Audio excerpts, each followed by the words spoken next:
You guys got a great host tonight. It's not me. Start clapping now, start clapping now, start clapping now for your host, Cobra Collins.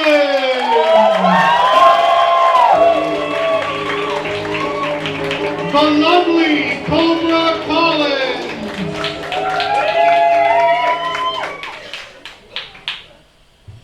He only ever calls me lovely when he's on stage. But I'll take it. I'm not one to turn down a compliment if any of you have ever met me before. So first and foremost, before we get into housekeeping, I have a very important question for you all. This will kind of get you into like the scoring habit too. So on a scale of 1 to 10, how much do I look like a Flintstone? Is that 10s? Okay, perfect. Thank you. Thank you. Okay, so the real winner here tonight. Perfect. Okay, welcome. So how many of you have been to a slam before? How many of you is it your first time? How many of you are lying to me? A great deal of you. So yeah, a little bit of housekeeping before we get going. Please, if you have any questions or concerns or anything like that, reach out to myself, Nadia, Chef, Matt are all kind of floating around here to help. We've got a couple of washrooms off to our side here. Those washrooms are gender neutral. Some of them have stalls and some of them do not. Use them accordingly. Wash your hands. Don't shit in the sink. Yeah. You know, you just want to make sure you cover all the bases. We're in an era where common sense is maybe not so common. I want to show you initially here too, like we're gonna get up here, we're gonna share some poetry, that's great. We don't want to interrupt the folks while they're up here with like hoots and hollers, save that until the end of the poem. But if you are loving what you're hearing, you can throw those snaps up. Can we all practice a little snap? I'm very bad at it. Very weak. A weak snap. If for whatever reason you can't snap, this is a suitable alternative. If you are not inclined. Or just don't want to. So this is a big one. We get up here and we share some pretty personal stuff, which is great. We're trying our best to build a safer, braver space. That's awesome. We're all attentive listeners and active listeners. That is wonderful. However, just because a poet or performer gets up here and shares work on this stage does not necessarily mean that they want to have a big chat about their work off stage. So, as we move through sort of any space, the big takeaway there is consent is key. So, if you want to have a chat with somebody about the work that they're sharing, by all means, just make sure that that poet is in a space to do so. We don't really censor anybody here. Obviously, we're going to say no hate speech. If you're concerned about whether or not it is hate speech, the answer is it probably is. This is how to adjust the mic. I'm not actually particularly great at this, but let's see. Don't tell me what to do. We are very we. And if we are very not we. Oh no. We've gone too far. Okay, so also you don't need your mouth like on the microphone. You do not need to put it into your mouth to have it work. Oh, I broke. I said I didn't need help, but I need help. We're good. All right, so this is the microphone talking into it. Again, we do not need to have your whole mouth in there. Not necessary. This is me talking into the mic. This is me back here. Keep that in mind so people can hear you. It is an important part of what we're doing. You are going to notice that we've got our fabulous photographer, Nadia, taking photos, and we also have a special guest, Salman, who is floating around with a camera and doing videos. He's got a new camera, he's trying it out, filming. So with that space, if you do not want yourself photographed or filmed, please let us know and we'll let them know. If you want a copy of anything, reach out to us and we can make sure that you get that as well. But we have a space again of implied consent here when you're on stage. I didn't even ask you, so rude. Oh my goodness, I was too worried about being the appropriate Flintstone. How are we doing? Okay, so I know it's hot, but let's just let's try, I was gonna say raise the roof, that's so embarrassing. Can we, how are we doing a little bit louder? I need your energy.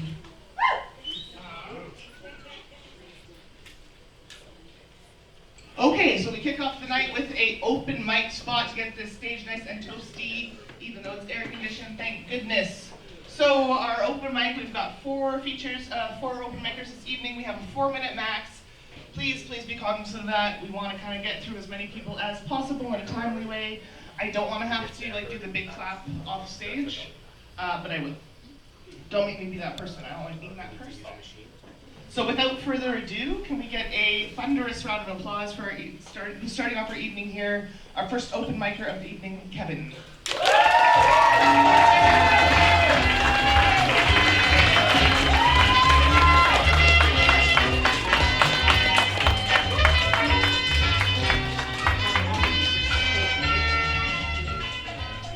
Hello? Okay. This is honestly really my first time even writing poetry, but I just been to a few of these and I just felt super fucking inspired, so thank you for that. Okay, so here we go. They say comparison is the killer of happiness, and maybe it is, but I can't help but admire the greatness of others. Everywhere I go, I see wonderful, talented people, brilliance even in what some would call mundane. Maybe it's a silly little sketch that makes my heart skip a beat, making it a masterpiece, or the subtle jokes that I don't let go unnoticed because they should bring whole rooms to roar. Smiles so bright that they can put the sun to shame, seeing people try their hardest in the face of adversity, sharing kindness with those who are going through tough times. A simple high five, compliments here and there. Every mistake a lesson, every flaw a perfect imperfection. In a word, people are amazing. So it puzzles me why, when I look in the mirror, I am not kind. An eternal battle at the edge between my consciousness and sanity. Cupid's ammunition that I fire so readily at others misses its mark when the target is me. The feral inner demons claw up my fortress walls, breaking away my sanctity. My mistakes turn to tragedies, my flaws become fatal. If I am not perfect, I am a failure. I don't know when it started, when the ugly voices invaded, screaming at me that I'm useless, better off in isolation, as if I can only fight this war alone in my own fallen kingdom. This unattainable standard I hold myself to, it's killing me and now it's making me spiral, as if I have to be the living embodiment of a god to deserve the love of others. But does that mean I just see others as lesser? That the benefits of doubt I bestow upon others is just some divine form of pity? Am I really just some closeted narcissist when someone is better than me, so suddenly my life isn't worth living? Leave it to insecurity to make a mess of something good like empathy. But despite it all, I'm still in the fight.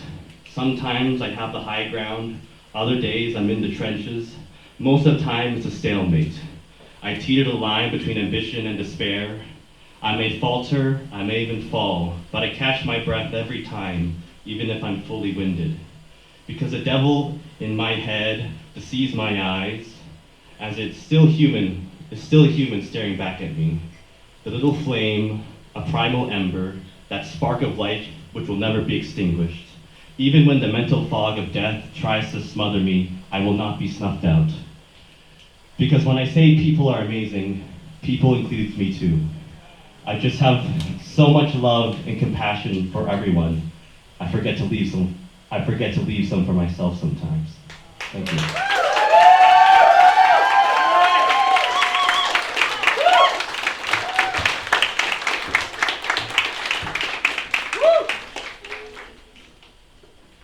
Let's keep it going for Kevin. Give him a big high five. Okay, so our second open micer of the evening. Can I get a round of applause for Helen, please, all the way up?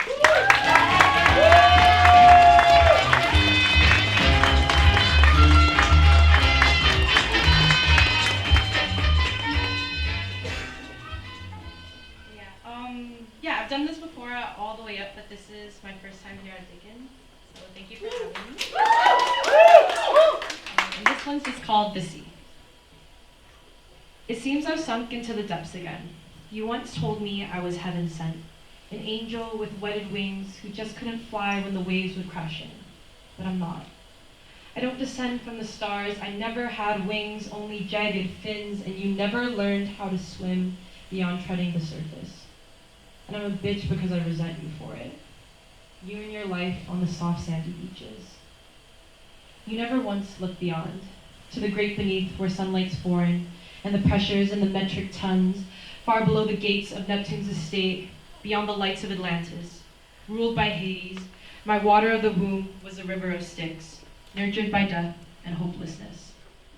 And it was never my intention, but somewhere along the way, I know regardless, my heart must have grown cold, like the blind eyes of cavefish, accustomed to the darkness.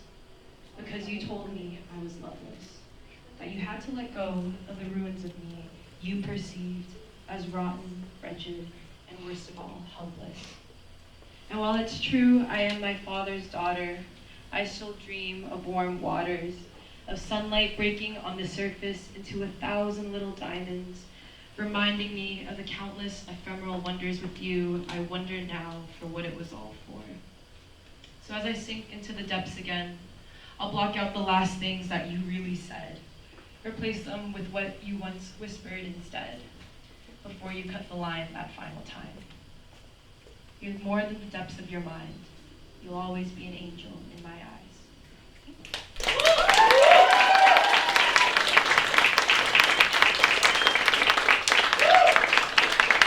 Let's keep it going for Alan. Okay, so we've got 2 more open micers for you before we head into our slam. Can I get what kind of round of applause do we want? A square? A square round. Oh, a twist. Can we get a square round of applause for our 3rd open micer, Charbel, please?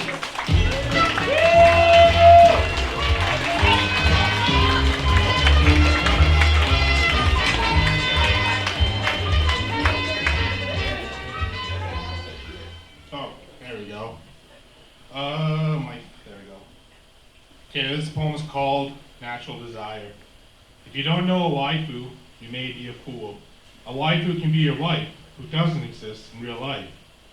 Winry or Lucy, Sokka or Mikasa, there's even waifus who are dudes. I once laughed at those who love the imaginary, form relationships that become reality. Some shall cry that this is a disorder. I say, it's a natural order. Before you say I'm insane, aren't they the same as those who love God? Aren't we all just a bit odd? This next poem's called, thank you. No, it's okay. We're having fun. This next poem is called Ode to TV Shows. I watch all episodes in one binge, swept away by the rush of autoplay. Eyes smeared to the screen till they singe. I loved it, never a waste of a day. Now I feel the post-show woe. My reality isn't entertaining. When will they release the next episode? Crazy thoughts about plots and fan theories. Damn this way to limbo. Give me a sequel or a prequel series. Blank stare at the selection screen. Despair. Nothing interests me. I don't know what to do in my free time. My show is over. There's no point in life. That's all I got.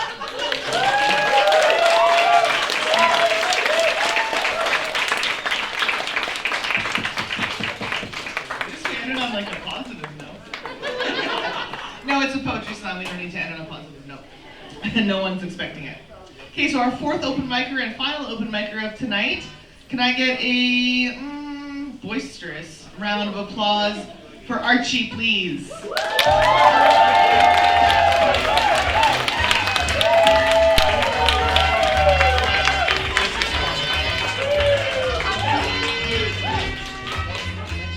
Hey, thanks for breaking out the boisters for me. I can't remember if this is new shit or not. Maybe new shit. Woo! Alright, I like that. It's about perspective. At my summer retraite, I'm acquaintance on personable, if not quite friendly terms, with 2 ibises, or IBI, of exceptionally beautiful daily wear, always undeniably on the Ritz. Except that I can't for the life of me endorse their terrible melancholic mane, pining for the moon at all times of night, and so on, for the express purpose of grieving that once they were man and wife of noble births, except there was a wizard, the usual, etc., etc. They had faces made for paintings. Now you might spy them in amongst the cattails, eating algae and drinking their grief green. Only I've been neighbors at least this last many years, and if they had any time in there to be nobly personaged genefactorates, I certainly don't remember. Still, it's incredible how convinced they seem to be of something so obviously impossible. They console one another intertwined and exhausted like expelled cigarettes. In conclusion, please euthanize my two neighbors expeditiously, yours truly. Thank you.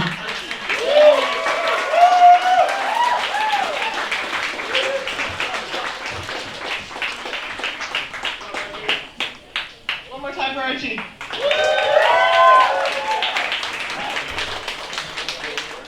Oh my goodness, do you know what that means? It means it's time for a poetry slam. Now, I know what you're saying. Cobra, what is this poetry slam you speak of? We lied to you and we said we'd been here before, and then we lied to you and said we'd never been here before. Don't worry, I'll explain it, just like we do every single time, in case you weren't lying and you've been here before. What is a poetry slam? Anything goes. Untrue. Untrue. There are rules. So, we have a 3-minute with a 10-second grace period. So that means you have 3 minutes, additional 10 seconds. After that, you're going to be losing points. Pay attention to that, poets. Poetry slams are won and lost on time violations. The time starts as soon as you engage the audience. So if you get up here and do like a... For example, that will count as your time starting for the slam. Correct. So there's a few other things. There is no instrument, no prop, well, the instrument of your body, of course. No props, no costumes, no nudity, and no animal acts. The nudity part's fair, the animal acts, we're all disappointed. That's always what we're missing up here, is a seal of some sort.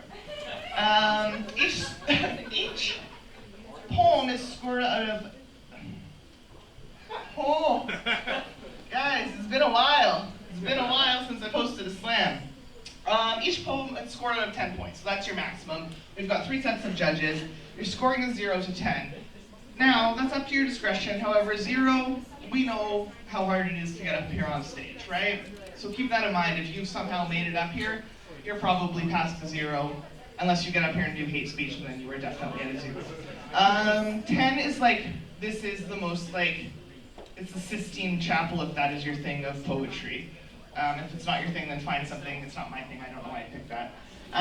But like, find that thing of your thing. That is the 10. You know what I mean? That is the of poetry, and keep that in mind. When a poet goes over, we do, like I said, get that 0.5 deduction for every 10 seconds over 310. Now, we do have a little chant, because we are not mad at the poets. We're not mad at the poets for going over. We want lots of poetry. However, there are rules for a reason, in theory. So when we go over time, we've got a couple of things we like to say. I actually only say one of them. And here it says damn you linear time, but I actually just say fuck you linear time.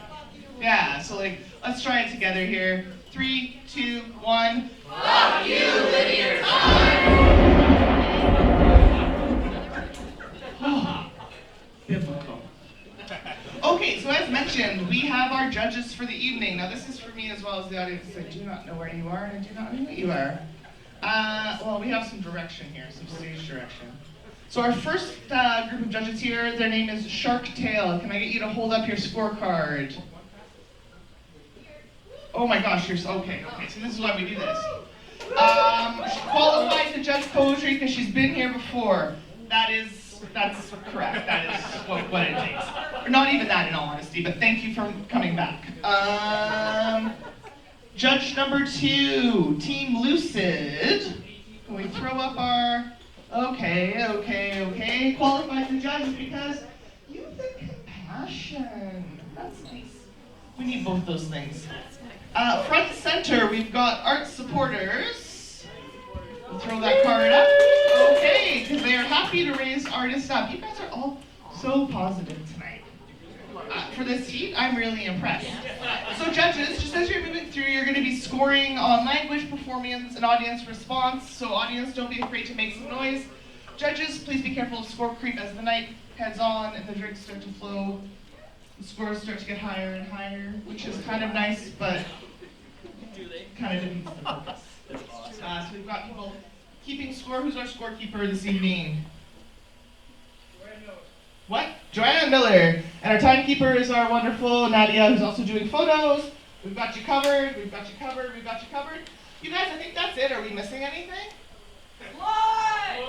Thank you. You're welcome. So, we're going to invite up a poet. This poet is not a part of the competition. However, judges, for all intent and purpose, this poet is a part of the competition. You're going to use them as your calibration, your barometer, your North Star heading out through the rest of the competition. So, we'll score this poem. Anything that you think deserves a higher score or a lower score, this is where the bar is set. No pressure for our fantastic sacrificial poet. Without further ado, we are going to get going. And just a heads up, so we'll do the first round, a 15-minute break, and then we have our fantastic feature for the evening, Nikki Rammer, the lovely, and then the second and third round of the slam. So that's the night we've got ahead of us. Before any of that happens, we need our sacrifice. Can I get a thunderous round of applause for Tim Lip?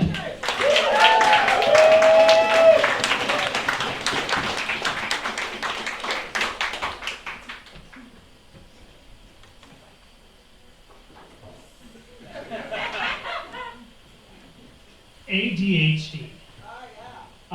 DHD. HD. Like maybe, what if those of us who are neurospicy just see the world in more pixels? Whoa! As if consciousness was this orbital radar thing scanning around. Beep, beep, beep, beep. And for those of us with the neural spiciness, it goes beep, beep, beep, beep, beep, beep, beep, beep, beep, beep, beep, beep, beep, beep. Looking around, exploring all these different dimensions. Way up high, way down low. The patterns between words and the shapes and stories that they could invite us to follow into and flow. Like, maybe the most Christian thing I could ever do was be a sacrificial poet, put myself up on the poetry cross, and let the judges see how that lands out in life's coin toss. ADHD. So many different ideas running in like a current, like a waterfall. You try to ride the wave, but damn, it slaps you down, and damn, it throws you down, and damn, it makes you fall. You're trying to surf the board of consciousness that everyone seems to be doing. They have their hands up, they're riding it fine, and you actually don't have a board. You have flippers that are ready to dive in deep to the water, deep and explore. Why are these waves moving this way? What is underneath this ideology that seems to shape and store so many different memories inside of us and inside of ourselves? You try and take the pills and find your intestines eviscerated with the thing that says food is not really what you want anymore. All you want is to be part of the big capital machine. So if you just line up, take that Vyvanse, take that Ritalin, then maybe you can be actually seen and be connected to something more. But you are a hurricane of potential just waiting to happen in a world so fast that your connections, as fast as they happen, are constantly trapping you in new dreams and possibilities you could have never imagined before. That's all I have in store.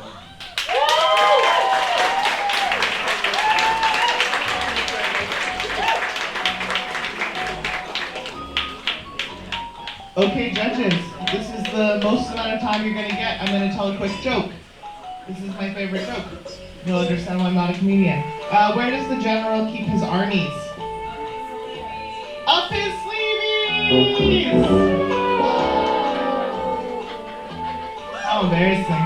Okay, so 3, 2, 1, judges, I need your scores. Throw them up, throw them up, throw them up.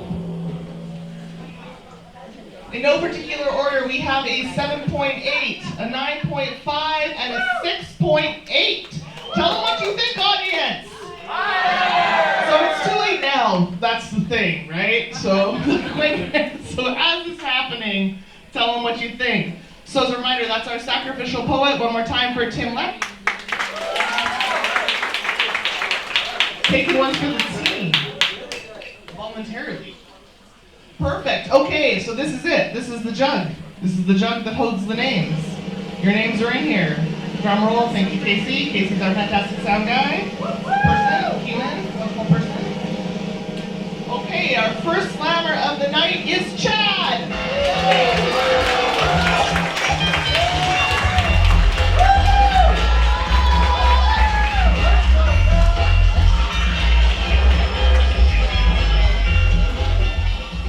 I've never done this before, so this will be fun for me and for you.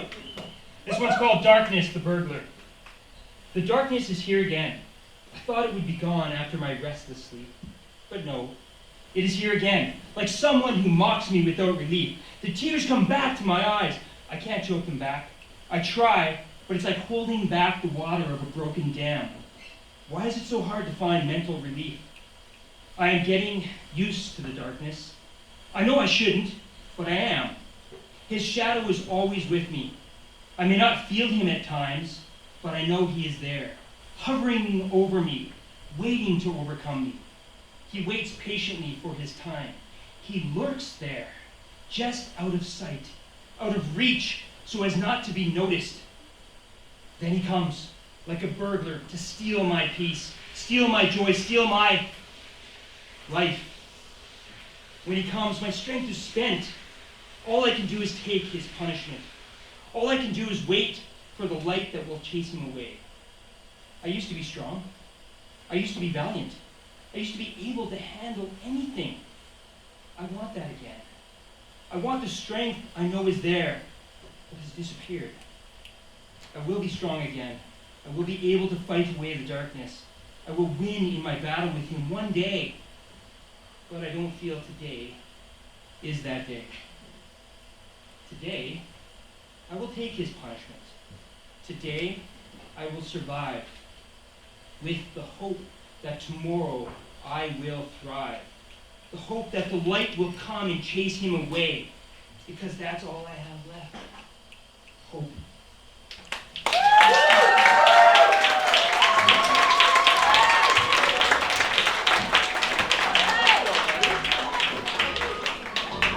One more time for Chad. Just when I thought it was too hot for hope, which it might be, but appreciate it. Judges, you know the drill. You've had a little bit of practice. 3, 2, 1, throw them up. Keep them up, please, until they're all red. So I've got a 7.8, a 9.9, and a 7.3. We'll talk later. Back team, what is that? 7.4. So again, that's 7.4, 9.9, and 7.8 for our first slammer of the evening. I've got this jug on the go here. Spicy fingers in here. Oh, sorry guys, spicy fingers. All the way up for Jess!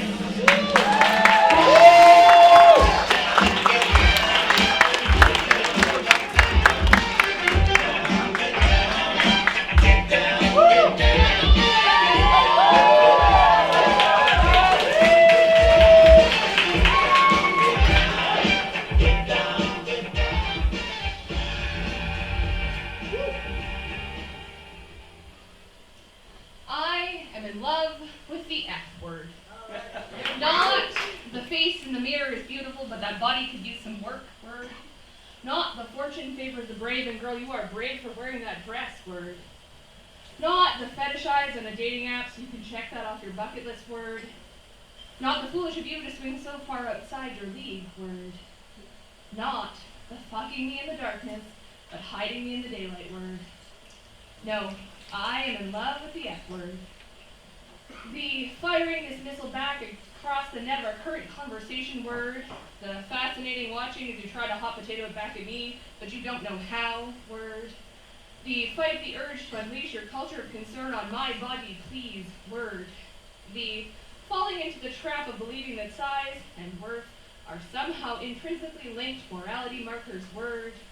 The feel sorry that they've trained you to believe that you are somehow less than, but I fucking will not do the same. Word.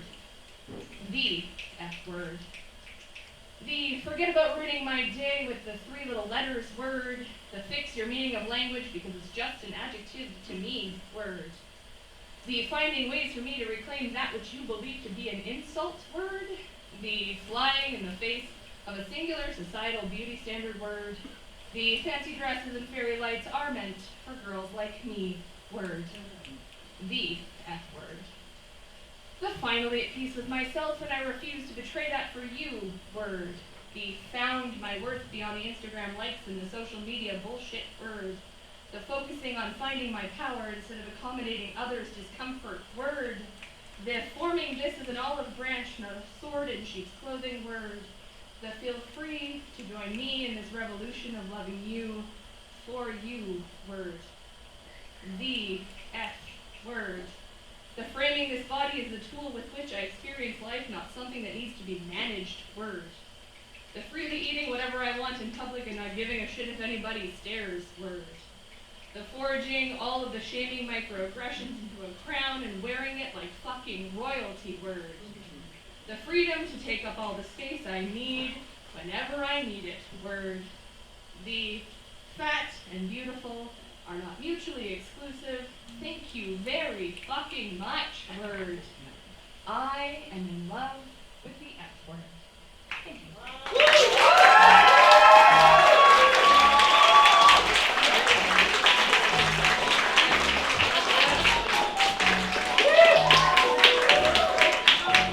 One more time for Jess. Okay, judges. Or professionals by now. Well, professionals would imply that they pay, which we do not. But 3, 2, 1, scores up, please. We have an 8.4, an 8.7, and a 10.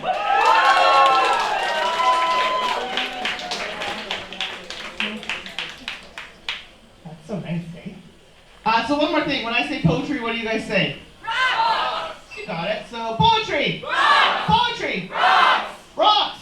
Poetry! Geometry is shapes, geology is rocks. But that's fine. And an easy mistake to make. Okay, so we've got our third slammer for shaking. Yeah, there we go, there we go, there we go, there we go. Let's give it up for Lip Balm!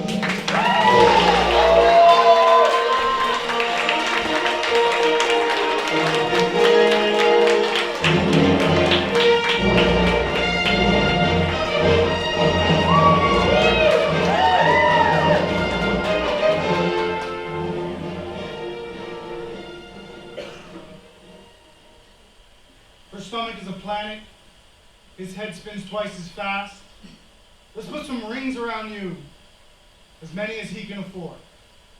This mercury in their veins seems a bit fishy, choosing silver because gold is too old, exchanging nickels for pennies just to have more. These planets spin so quick. Never wear seatbelts. Maybe that's the Milky Way's real job. Manly Milky Way mustaches, more milk than stash. He lacks upper lip follicles. Swing your hair behind your ear. He wants to look deep into those stars. The sun's radiation equals the intensity of her glare, exposing the constellations embedded in her cornea. It might take forever to name them all. But he's got that kind of time. He set fire to his day planner, didn't cancel his appointments. The dentist tried to charge him. So he made the dentist see stars. Took a swing, didn't miss, instead made mist of his molars. Told him, good thing you're a doctor of teeth. Clean up on aisle mouth. Or they could just pass around the silly gas, put on Richard Nixon mask, throw 4 fingers in the air, wave them around like they just don't care. Let the bald eagles know that the crooks have won again. Let the white people vote red or blue. They live in space and they don't get the news. As they stand in an empty baby's room, she asks him, should we paint it Venus or Mars? He says it doesn't matter. Just make sure you put a dream catcher in the window. That's what works for us. Woo!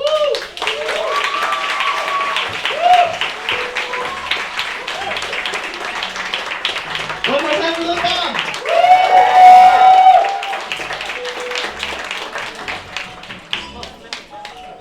Oh, sorry, I got distracted by the song. 3, 2, 1, judges, scores up, please. I'm gonna wait. We need all of our scores up.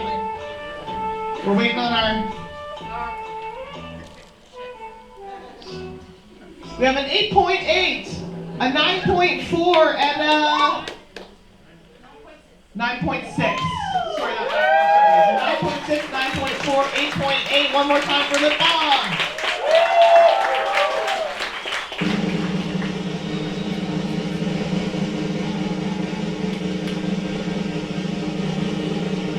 A round of applause for Ariana, please.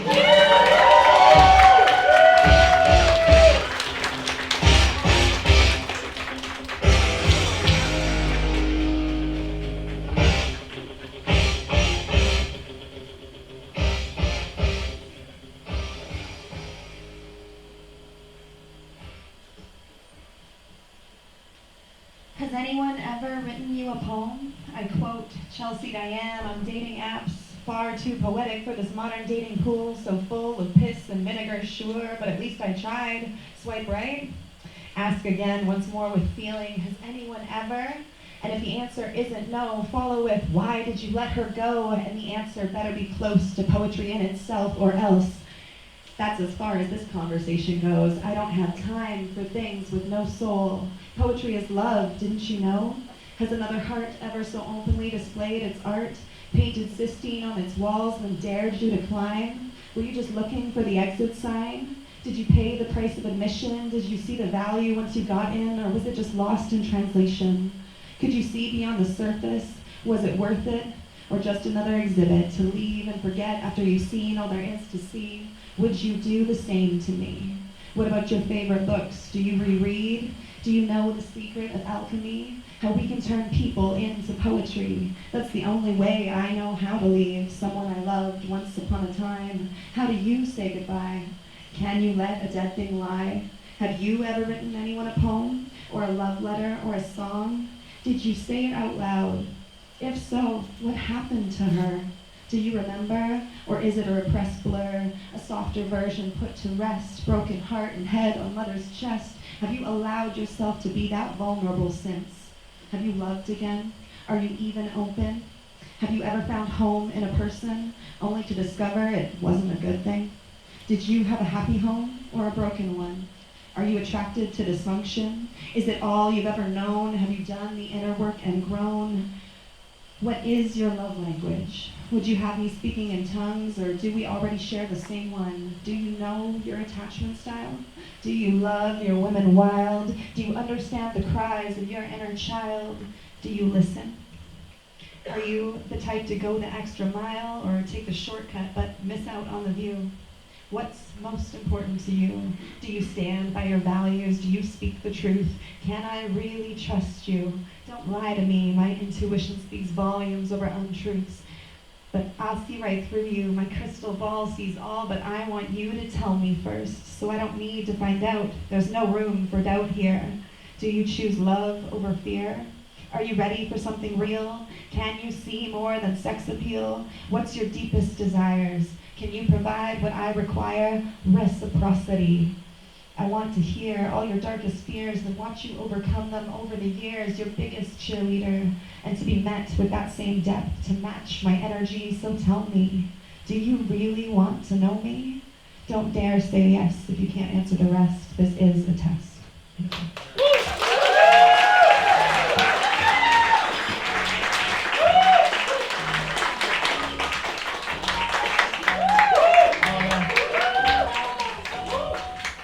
Judges, 3, 2, 1, throw them up. We have an 8.5, a 9.7, and a 9.7. Let's keep it going.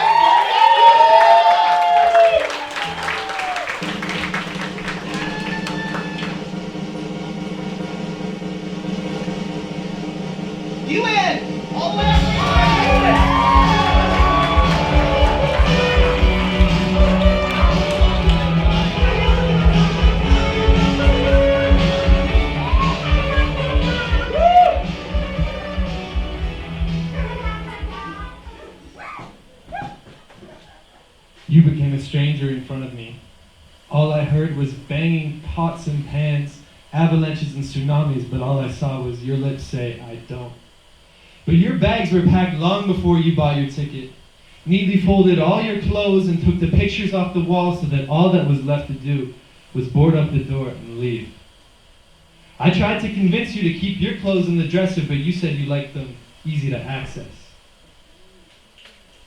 Now your toothbrush sits on the barren counter like an ancient relic of a civilization that nobody really knows why it collapsed or why the toothbrush is still there. But maybe there's one at your new house. Maybe he bought you one when you moved in. Maybe he bought you one when you stayed at his place just as a friend a year ago. Is it normal to share a bed? He has a small place, can't afford a couch. That's fascinating. Just know that when you boarded up the door, when you hammered in that last nail, I was still inside. And now I can't leave. I've been desperate to break out, but I don't know that if I do, I'll ever have shelter again. Instead, I memorized the crop circles in the carpet, the dust pattern on your side of the bed, but I can't leave this place. Because if I do, then I'll have nothing left of you and nothing left of me. So fuck your coffee catch-ups and apology emails. That is cold comfort in this unheated house. If I ever get out of here, it will be without the help of the one who locked me in. I purchased this mortgage on a 30-year fixed rate. I didn't know that you were just renting. I walk into these rooms our sleeping kids would have been in. You said I would have been a great dad. You just didn't tell me they wouldn't be your kids. You asked me to be different, and I changed. I don't even like these clothes. But you said I look good in them. I liked when you smiled, because it happened so infrequently.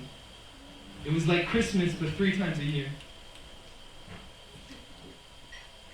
But know that when I hate you in time, when I learned that the view from my window sucks, that I would say, good riddance, fuck you.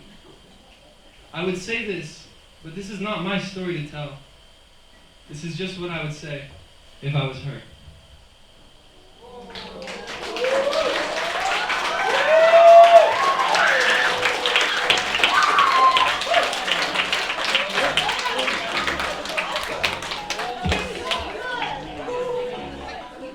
Okay, judges. We know the drill. 3, 2, 1. Throw up, please. Well, we have a 9.6, a 9.9, and a 9.2. Let's keep it going.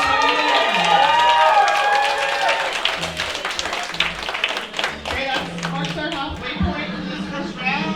How do you feel? Yeah. Good. Keep it going for Leah.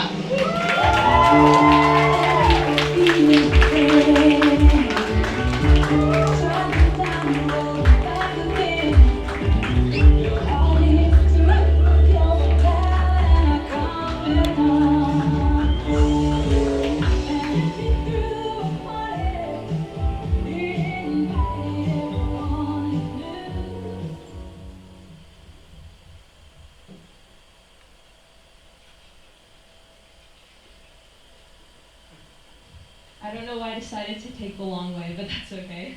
This is my poem, Fragile. She struggles each morning to get out of bed, constantly consumed by the thoughts in her head.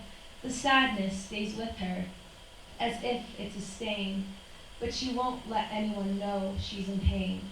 So she broke down, can't find the courage to smile, and the world will call her fragile. He's placed under pressures that kill him inside, but he's been taught that emotions are something to hide. So he's learned to keep quiet about all of his issues, as a child was scolded when reaching for tissues. So he cries into his hands every once in a while, and the world will call him fragile. They say we're becoming too soft, as if it's an insult, but if we don't take care of each other, then what's the end result? We get so caught up in the sphere of our own vulnerability, we tend to forget it's our strongest utility. And maybe I'm just way too damn gentle, but you gotta think we're missing out on not being sentimental. So why is this hatred for expression something we inherit when people are most beautiful, fully transparent? And what makes me even sadder is that we convince people they're glass and then ask why they shatter. I don't understand how outward expression has become mistakable for the aspects that make one considered easily breakable, for we were made for breaking, for healing, for hurting, for loving, for living, for feeling. So if bleeding through words isn't really your style, forgive me for being just a little fragile. Thank you very much.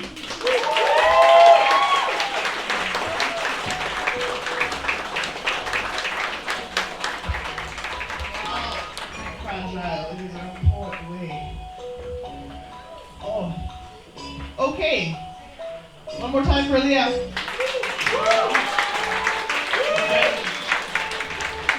Three, two, one, scores up. You have a 7.9, a 9.4, and a 9.3. Yeah, like how do I feel? I do want to point out again, it's too late now, though.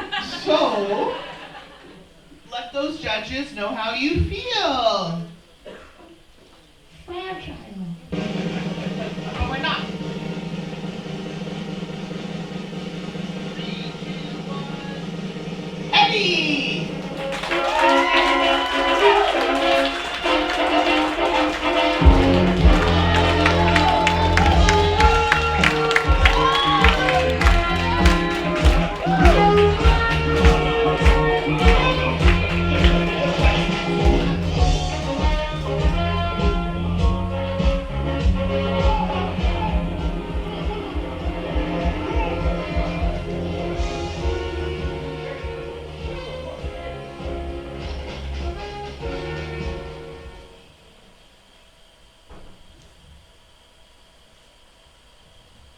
I have a bit of a thing for oranges.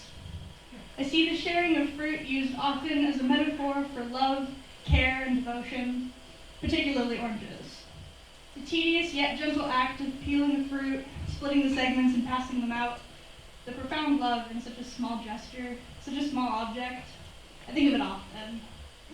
So often, in fact, that I decided to share this sentiment with you. I read you one of my favorite poems, The Orange by Wendy Cope, and you slipped an orange into my bag the next day. I stared at that orange in the dark on my back porch until I couldn't feel my fingers from the cold. And when my neighbor found me crying about it, she said you and I should run away together, or at least go out for dinner. I told her I'm in love with you. She said, I'm sorry to hear that. A couple days later, I told you I felt seen, respected by you, that I'd never felt this before. This isn't that serious, you said. Maybe we should just be friends. And that once refreshing citrus taste turned bitter. The salt tears that poured, contesting the sweetness I'd come to crave from you. I don't understand. You can't create romance where romance cannot be sustained. You can't put oranges in my bag and tell me we should just be friends. You can't tell me we should just be friends and tell me you have feelings for me. I don't even know if we can be friends. Don't plant seeds you can't care for. Don't climb trees without checking for stability. Don't pick fruit to share and take it away after giving me the most delicious taste. If we do stay friends, and I really, truly hope that we do, I'm not going to send you any more poems. And please, don't get me any more oranges. Thank you.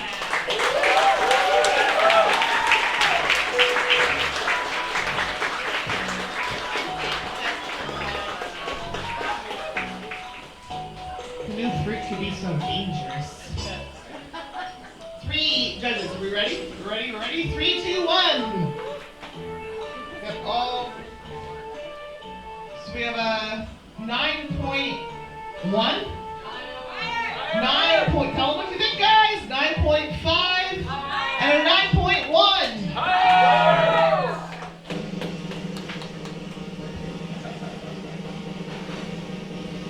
We've got 3 people left. Our third, final, first round slammer, Alex.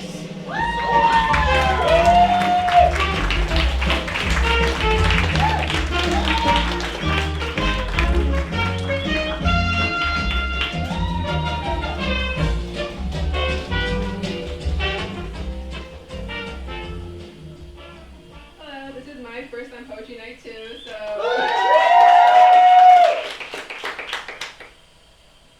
Okay. Less than the soft mangoes on the feet of the emerald icon, its impermanence rotting reminder of its triviality, but more than the accidental brush of stranger shoulders. So let the romantics venerate the wrinkled flesh, idealize the transient beauty of nature. As for me, I will turn my back. You exist in the invisible reality, where you whisper silent affirmations. You are here fabricating miracles, a testament of existence in my original reality. You are still here in place of me, as memories are expressed in gusts of melancholy. Unintentionally, I dwell in my imagination. You fracture time. Our language is our breath, and there is never a part of you I cannot enter. The likes of us do not die. We exist as one soul with two names. But your name cannot accompany mine, as lines of verse in myth. Maybe your passion birth, and mangoes are still rotting. I won't love you more if you manifest in front of me. Here I am beside my icon, and the flesh is transfigured as non-existent, omniscient wind. I embrace you until I lose faith in your meaning. There'll be no room for the lie of permanence, and we will survive longing as the sweet and heavy aroma of lilacs follows rain when I embrace you. When did we waste our yesterday? I ask as we smooth the imprint of my bodies from your sheets.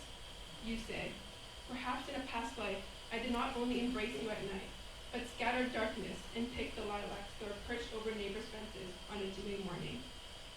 Thank you.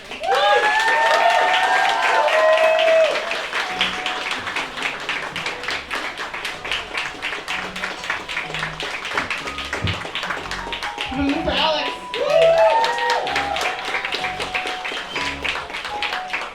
Judges. You know the drill. 3, 2, 1. Please put up your scores. We have a 9.4, an 8.9, and an 8.2. One more time for Alex. We're going to get to our penultimate poet of the second round, and we'll get into that word from Slam. Let's keep it going. Again, keep them up for Dan.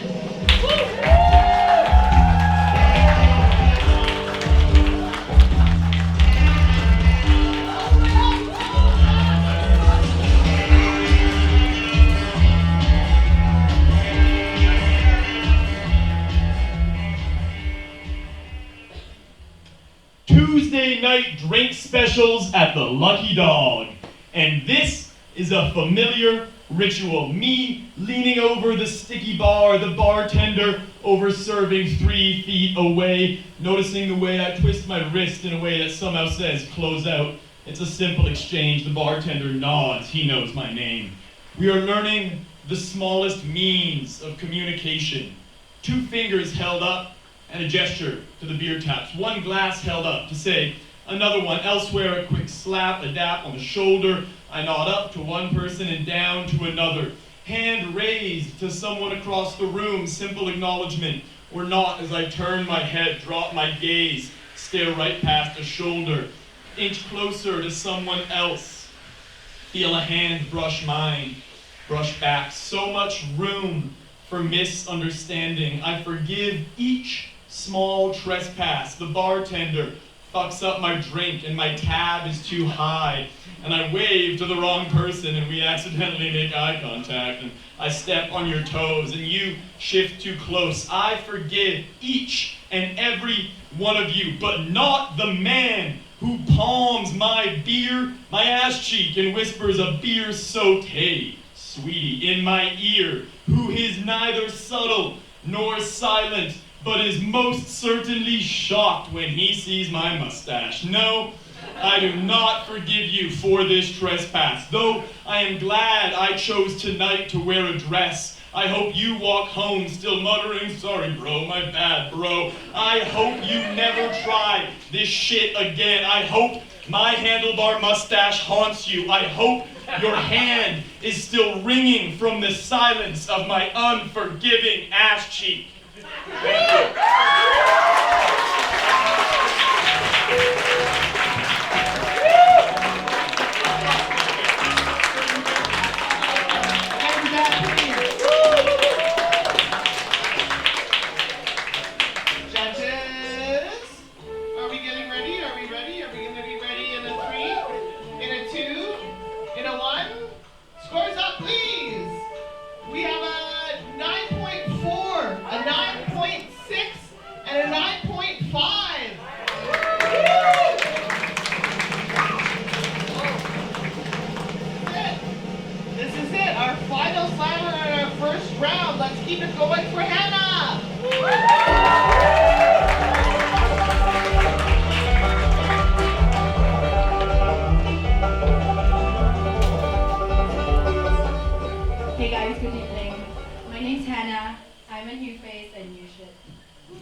the same sorrow of my wretched dreams, of unfulfilled fantasies, honoring the loss of veiled blues of what was once an unending war, wreaking havoc as I tasted blood beneath my tongue hoisted sheets. Would it be as grim as I thought it would be? If I ever let someone break my heart again, would I still be unforgiving until my doomsday, and as my grace runs out, and as the nightmare starts, the blue sky turns gray. And as I count the days of my last breath, on the decks of the hall, I scream, and as if no one can actually hear, if I ever let someone break my heart again, would that mean the moth got allured to the fire, charmed by rose-tinted glasses, should have stayed on my lane, because the hostess of this madhouse found nowhere? Would that mean I'm still a beginner at this, or just a veteran, but just the one who doesn't learn her lesson? And this is where I draw the line, because if I ever let someone break my heart again, it would be a thin line of pandemonium and ruining a standard of tranquility. Thank you.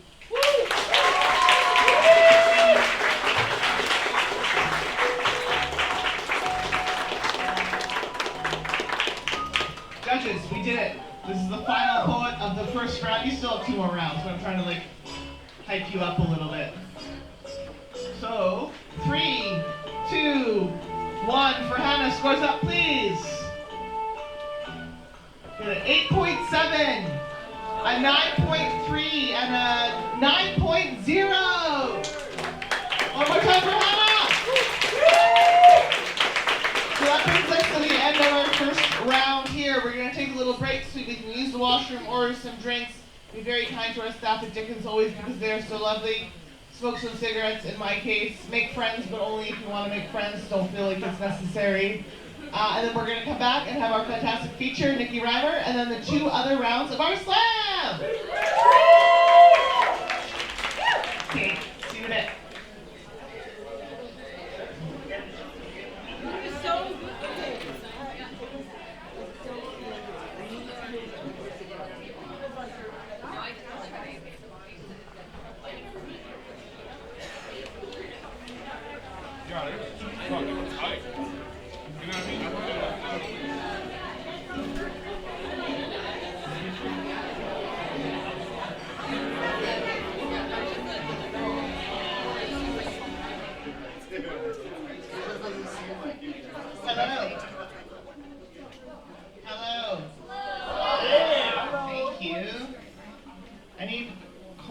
Confirmation that I am being heard and that I am well liked. So, I appreciate it. Okay, welcome to our second half of our poetry slam here. The second half, we're going to start off with a fantastic feature. I'm going to, first and foremost, actually share a poem that our feature wrote for me, which is very nice. Nikki Reimer. This is called A Ballad for Digital Modernity for Cobra Collins. It's Sunday night. Please talk into my cake ear. We've got Monday morning doom boxes all the way down. Today no sorrow, no faltered wobbly colt. We pick grain from the borders, false maps for dead monarchs. Grains of rice laid end to end, sacks of flour for martyred children. Sing me the song about the end of an empire. Let's skip stones towards the future on the dry banks of Fish Creek. Aim your car at the line of cops, fire for fire's sake. We've got time to miss, time to waste, time to fight. Time for the hands in soup and balcony smokes. When they find us in the future, we'll be gorgeous in movie star shade, sundresses for days. Never let it be said we didn't look good doing it. Doom boxes all the way down, the bones of ungulates, the heads of monarchs, and the cakes we took for ourselves. Okay. So, that poem was written by the fantastic Nikki Reimer. Nikki Reimer is a carbon-based, chronically ill, neurodivergent settler, atheist of Ukrainian Orthodox and Russian Mennonite descent, whose critical and creative work grapples with death, grief, illness, and late capitalism. Aren't we in it, though? Despite this, they are pretty funny, which is very true. Their fourth book of poetry, No Town Called We, was longlisted for both the Raymond Souster and the Pat Lowther Memorial Awards. Without further ado, I'd also like to say we're going to pass this jug around. It's a common misconception that artists have to starve, so if you've got anything to throw in for Nikki, that would be great. Money, obviously, not coupons or well wishes. You can keep those for yourself. For Nikki Reimer, but can I get a warm round of applause, please?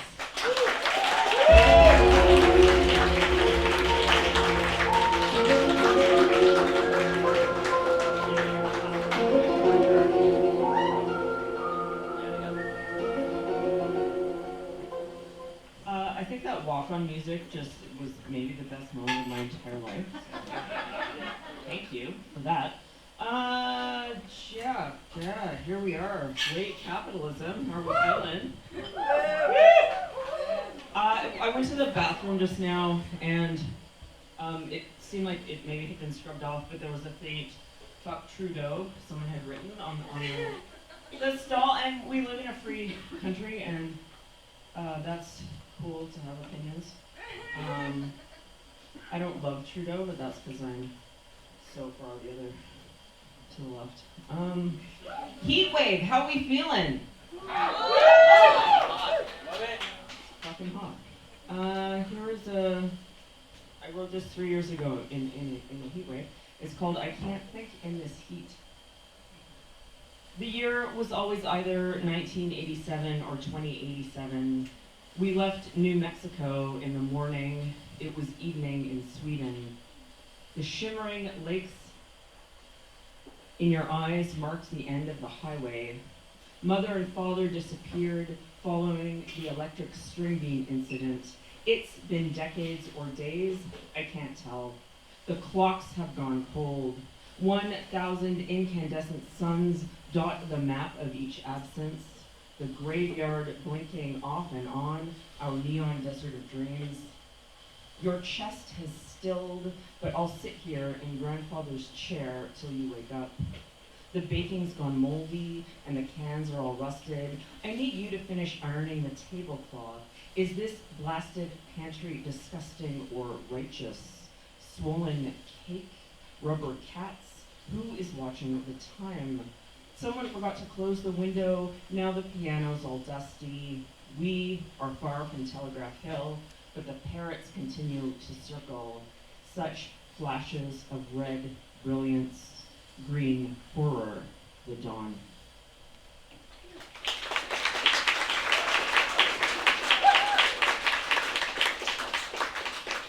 I don't know what I'm doing. Okay. I'm gonna ask you how you feel about things and then read things whether you like it or not, so. How do we feel about Calgary?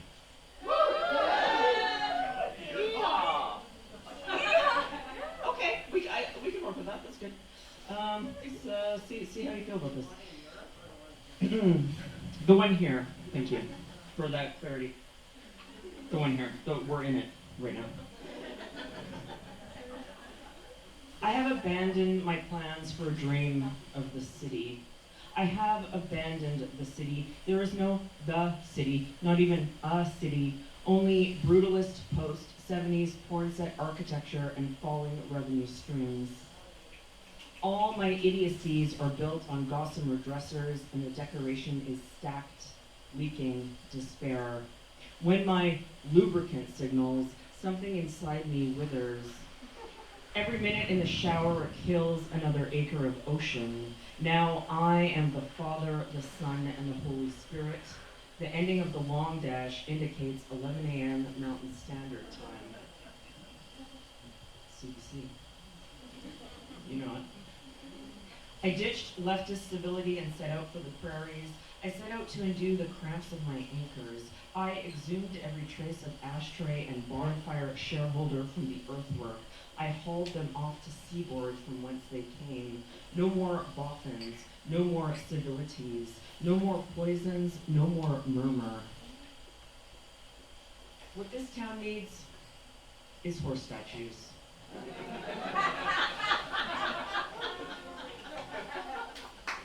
more horse statues. Another horse statue, a bigger horse statue. We gotta get more monster homes, move out the renters. This baby's priced. This baby's priced to move. What this town needs, horsewomen stay-at-homes, more horsewomen stay-at-homes, another horsewoman stay-at-home, a bigger horsewoman stay-at-home. We gotta get more monument homesteads, move out the renters. This backbencher's priced. This backbencher's priced to move. What this town needs, a second horse euthanized after Bill Cosby admitted to 3-year bailout plan. We need robot velociraptors. As a result of injuries, second Bill Cosby euthanized. We need chuck wagons on chuck wagons on chuck wagons. Secondary suite euthanized. We need 3D printed bailout plans. We need living cows. We need provisions to assist adults who are suffering intolerably as a result of a grievous and irremediable medical condition. We need rapid prototyping approaches for the secondary bill bailout. I don't know shit about economics, I just throw it in there. No one's called me out yet, I'm waiting, It's fine. What this town needs, 1 rose enters, 2 men leave. Welcome to the authentic capital, the realized steam engine. Leave your babies on the killing floor. We need shilling famous people of photos before they died. Welcome to authentic Alberta. The world is our Rose Lotto Max. Welcome to the heart of the new whip. Be part of the ennui. Welcome to the catastrophe of the human spirit. I almost said New West. Whatever. Same. How do we feel about oil and gas?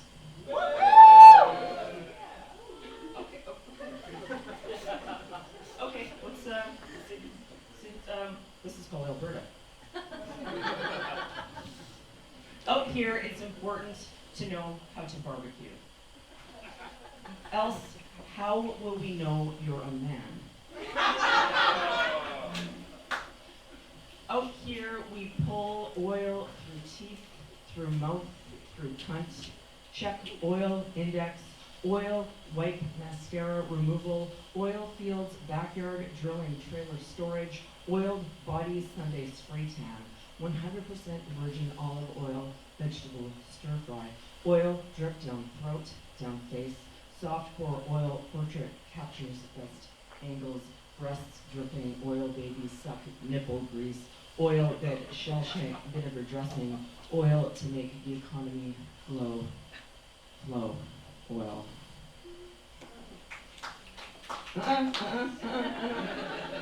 Actually, I was kidding about the oil. It's over. We're over it. Is a rose a man? Is a rose Manhattan? Now we're glamping with gas. A raven passes overhead. Wings rustle like paper. Out here, it's important to melt oil, to grow, to blow oil. Too slow to boil, to flow oil.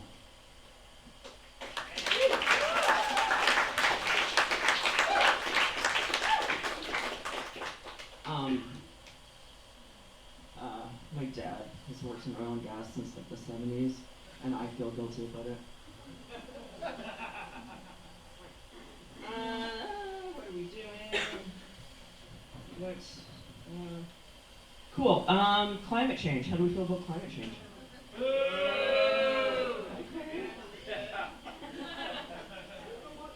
Okay, that's fine. That's fine. That's okay. We wonder if I will ever manage to write a poem about heat death. Sparring kangaroos were dancing rain joy, we said. That's fighting, said the scientist. Old photo. Koalas in renal failure, foregoing their fear to lap water from the road, were deemed cute. No, said the scientist, not cute. Those creatures are dying. We'd moved on. Wombats shepherd other critters into their burrows. Stewards of the underbrush. Not quite right, said the scientist. Wombat burrows are enormous. Most likely the wombat was hiding in another chamber. We'd already created a hashtag, Wombat Empathy Will Save Us. I asked the cat what comes next, and he said either the complete transformation of existing relationships or the heat death of the planet. One of those. My heart's for home, relationships, kangaroos, scientists. No time for settler logic. No atheists in burrows, friend. No one coming to save us. I forgot to ask, do you want me to end on hopeful or not hopeful? Okay. Okay, so we'll go down, then we'll come back up. So just trust the process. That's what I like him doing.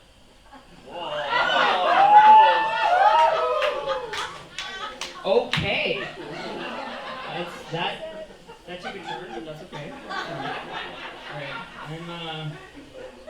I'm still gonna rant about the oil economy.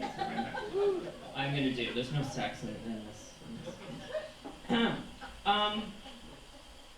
We heart Alberta's old symbolic. Take the elevator to our second floor apartment, bust out the biodiesel firmware, use medical grade plastic bottles for saline nasal rinse. Gotta keep those mucous membranes clean for we and the dust bowl, babe. Run that old car all up and down the city's sprawl. We try to keep warm through frigid prairie winters. Feel appropriate guilt at the plastic produce bags we bring home from the grocery store. Forget the mesh ones every time. We've gone full enemy of the state assault vehicle. Applied to be the next poet in residence for carbon capture. Mass species death, but make it fashion. Everything we see is development. Gently falling leaves in the inner city, development. Enoch sales, heritage home fire, development. Empty condo tower on empty condo tower, the firing of 5,000 Albertan nurses in the year 2019, 9 dead from fires in New South Wales since Monday, now 17, now 24. Meanwhile, we're busting at the seams over here. Montana, Drake, East Village, Tuscany, new history raised for imported ideas, another thunder swing from settler colonialism's long neoliberal tale, clearing a path for the rule of the patch, by the patch, for the capitalist overlord bosses of our demise, for the dinosaurs who never left us.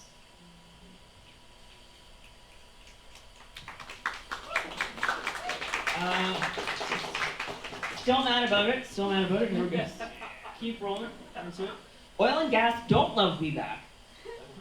We expand to the outskirts and hawk on the brain, fill 311,000 square feet of empty office, add 11 new communities to this windswept granite countertop, lease the premier, wave at the layoff, or give the people a ring around this city, pockmarked full of road rage.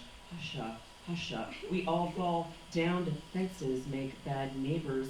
Let's build an 8-lane freeway in the middle of the freeway. Let's annex every neighboring way downtown. All hell for a basement, sure, but never stop to ask what was underneath, did you, poet? Did you abandon your home, your family, your health, or contemplate new urban growth, wrested from the stewards of the land? We never speak of the status quo as violence, do we, poets? When we said trains, we didn't mean 4 suburban homes to every family. We blew up that inner city hospital, and we'll fuck around and tear down the pools, empty the fire halls, divert blood from the heart to save the extremities, dirty, dirty sprawl all the way to Red Deer.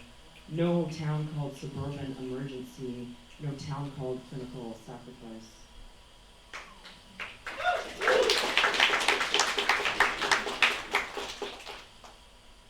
No town called solidarity. We push forward, we pull through, we carve out enough time to write the words.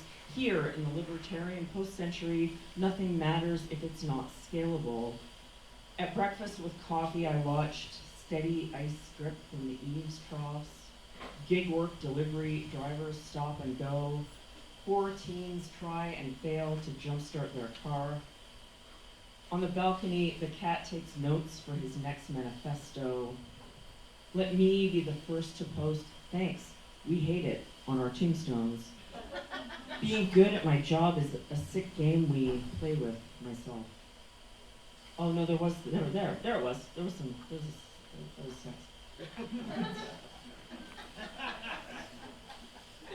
June 2022. Pollen covers everything, like a climate change murder scene. Yellow handprint on a hand-me-down Dodge. The cat dragging his leash around the yard is no metaphor for self-imposed limitations. I'm trying to get at a definition of responsibility. I am trying to evict the cop in my head. I'm trying to arrest the landlord in my brain. How are we doing for time? I can't see. You're holding something up, I can't see. Is it one? One. Cool. Minute? 1 minute? One piece. All right. You shouldn't. Who owns a truck? Okay. Oh. I inherited a truck, and I had mixed feelings. But this is the hope that I promised you, so you're gonna have to deal with it. Keep on truck. On 13th Ave, near the last apartment, 2 old scientists load bricks from a rusted ancient Silverado into a wheelbarrow. Passing through Upper Mount Royal, 2 cats practice breakdancing in a garage. On Richmond Road, painted on a raised garden bed, flourish love, attention we. Turning the corner on 26th Ave, a blonde wig and glitter.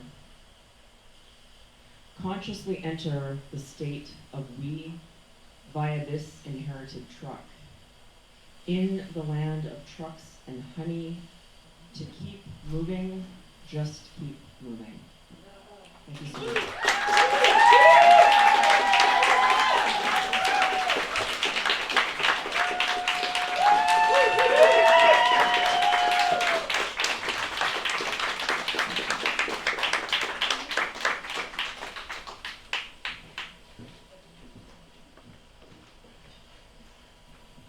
Let's keep it going for Nikki Reimer.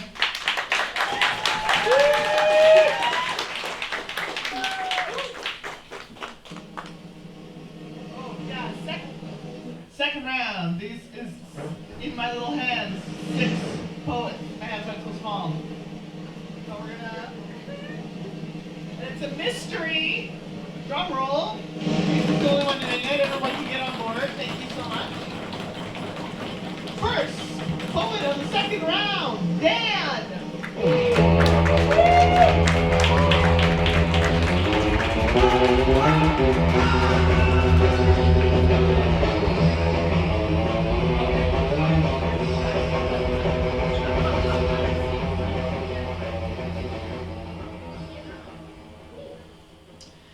Bodies and bodies and bodies on bodies on bodies like branches on bark-shorn trees bracing against one another or bundled close and wind-whipped and fragile and wanting to burn.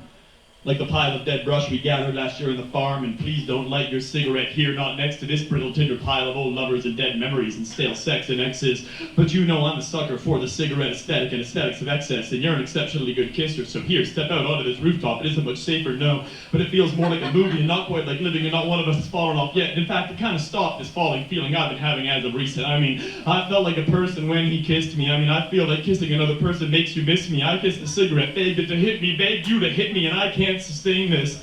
This being everything, this being not a suicide note, but more an admission that sometimes I feel too much and that sometimes my body's a cavern confessing a quiet need for other bodies, but this appetite does not hunger for the mornings of soft conversation and half-open curtains, the tender kisses and tenderness in general, not in the way it used to, no. No, this is an emergent surgery, urgent, an excision of all the soft parts of me I tossed on the tinder pile to dry in the autumn sun, the brittle birch bark curled, flaking, burning, whirls up in the night, arch my back, you are my world just tonight, and maybe this is just another night, another loss, another fight that I'll forget to grieve just right, and isn't this a funny kind of grieving, a kind of cleaving, cleaning, claiming God? I hate the word bodies, God. When we first fucked, I told you I hate my own body, God. Can't we just share the cigarette and leave the sex and bury this starving excess underneath the soil of a summer night and let the morning light remind our morning minds that we're just bodies? and bodies. And bodies.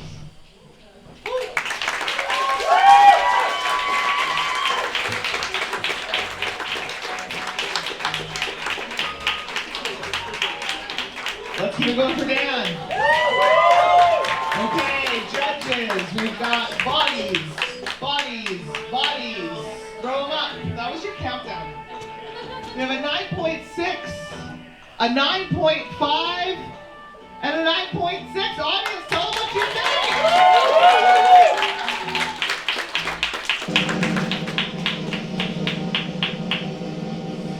Our second slammer of the second round is going to be Ariana.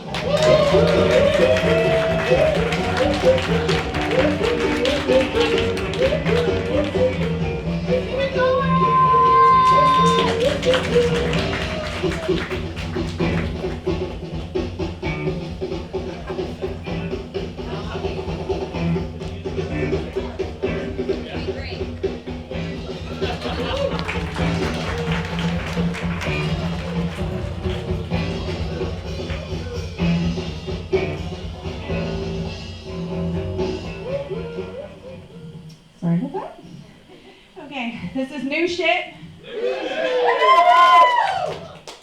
This one's called Fight Club. Oh my gosh, I'm sorry, guys. Okay, this one's called Fight Club. I don't often discuss my struggles, preferring to speak to my strength, forgetting there's so much of it in my soft and my shadow, the parts I'd rather not show, could shine a light on the dark demons within, disappearing for those who know the fight, to see they're not alone. It's time we talk about Fight Club. Enough, silence is enough. Stop putting on the gloves, beating ourselves up in secret, calling it tough love instead of a complete lack of it. Make best friends out of our demons so we have someone to talk to, even though we know they're leading us straight to. But Durden's done, dragging me down, we're through, won't play by his rules anymore. No, we're going to talk about Fight Club. You know the one, where there's nobody else in the room, but you're beat black and blue, and you just keep on swinging. With pride and a slightly deranged smile, say, you should see the other guy.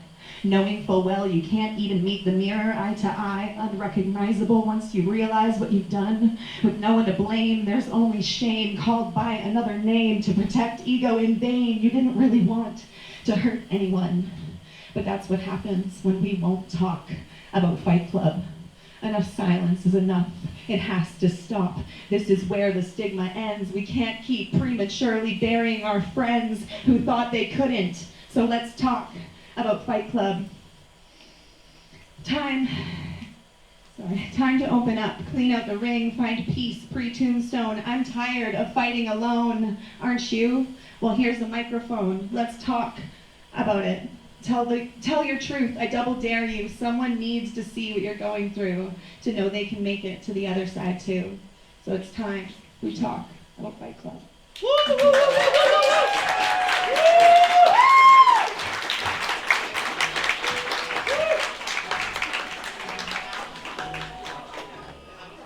Let's keep it going for Ariana. Jackie, you're so quick at this now, I know. So I'm going to do just a standard countdown because not doing that seems to be confusing last time. So 3, 2, 1, scores up, please. In no particular order, we have an 8.9, a 9.9, and a 9.6.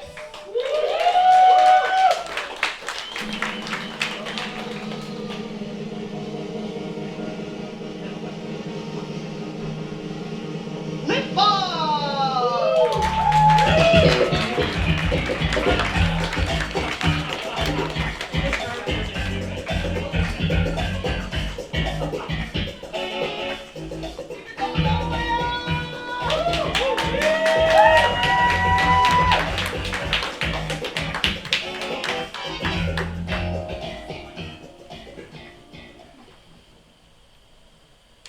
Sing along if you know the words.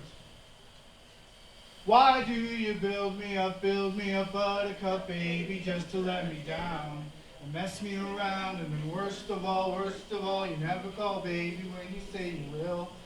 but I love you still. I need you more than anything, darling. You know that I have from the start. So build me up, buttercup, don't break my heart. I need to talk to you, and you, and you, and you, and you, and you, and you, and you. We need to work on our relationship. See, sometimes I feel so close to the edge of this stage that I might just jump off it. And I'm afraid that you might think that it was a cry for help or a tactical maneuver to get points, to gain points, to get to the point. What's the point? Move up, move on, checkmate. So like, why do you do it? Because I like getting naked while keeping my clothes on. Turn my skin inside out like an airborne plague. See, being up here is kind of like being on a tightrope. One slip and you split yourself in two. The only bright side is that you could do an immaculate team piece with yourself. Maybe it's not a tightrope. Maybe it's more like a fishing line. Like I'm a fly fisherman.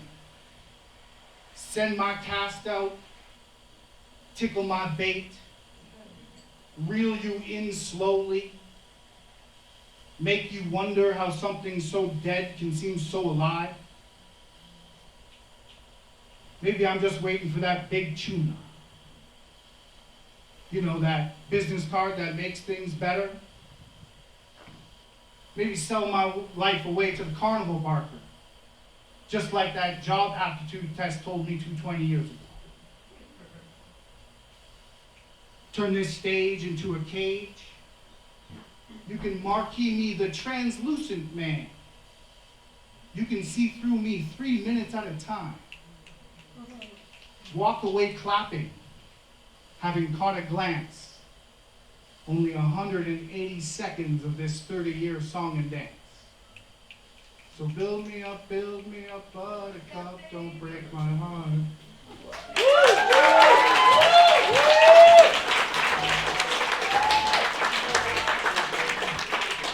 I bet you didn't think you were getting karaoke. Let's keep it going for the ball. Okay, judges, you know the deal. 3, 2, 1, let's put up our scores.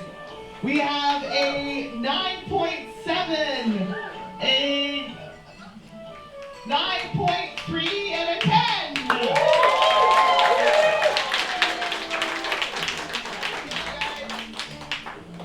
We've got 3 folks left in this jug. Can I, oh well, that. Oh, well, it's the same either way. Can we keep it going for you, and please?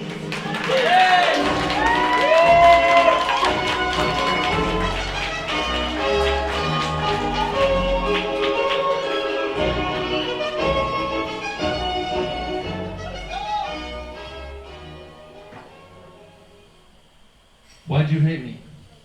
I may never know.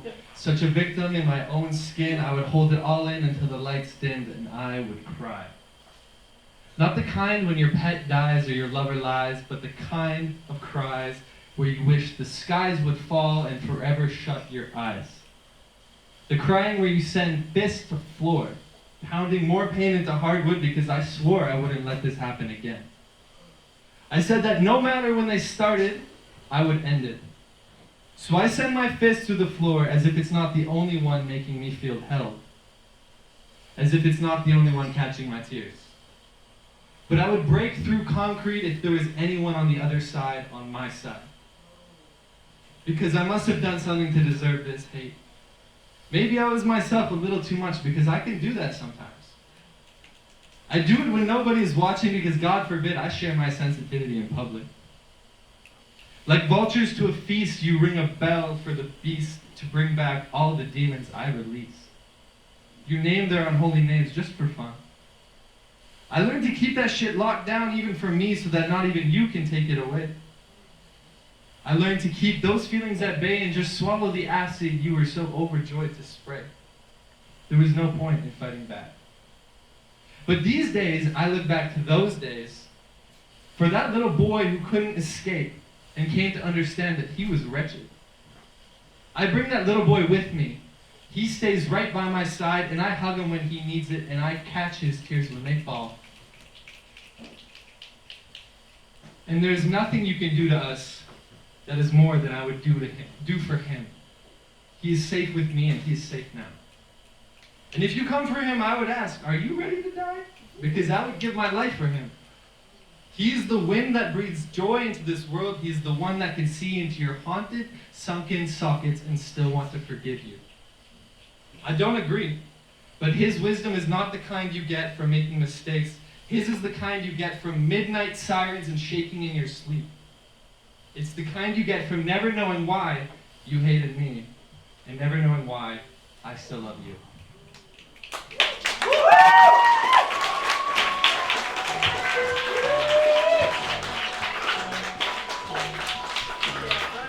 Let's keep going for you.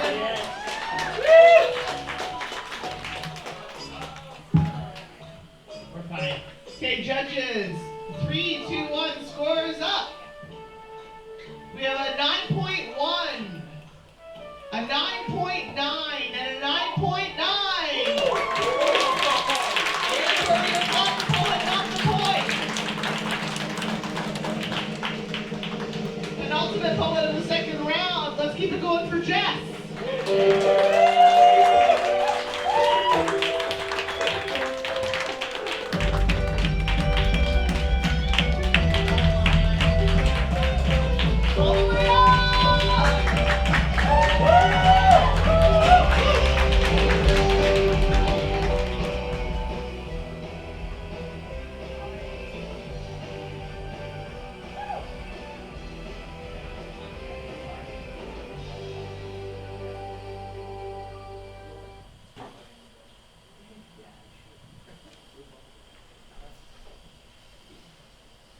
There were a lot of things left unsaid that day, things unaddressed amidst the escape, and so these things unsaid keep bubbling to the surface, and so today I write an unlove letter.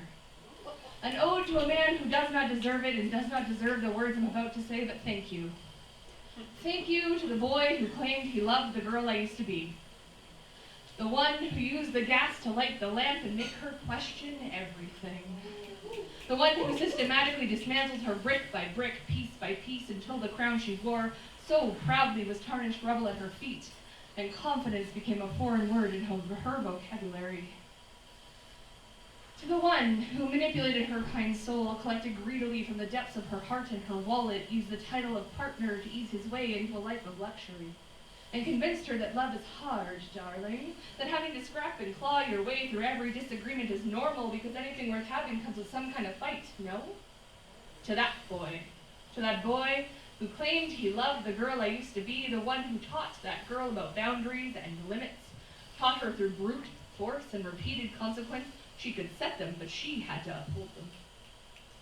The one who believed then and believes now that he still somehow deserves to occupy a place in her life, that sending a text message at any hour means she will respond in kind because he is the sun, and that even 7 years on she will return with her tail between her legs from her Alberta experience, ready to right the ship and be with him once more.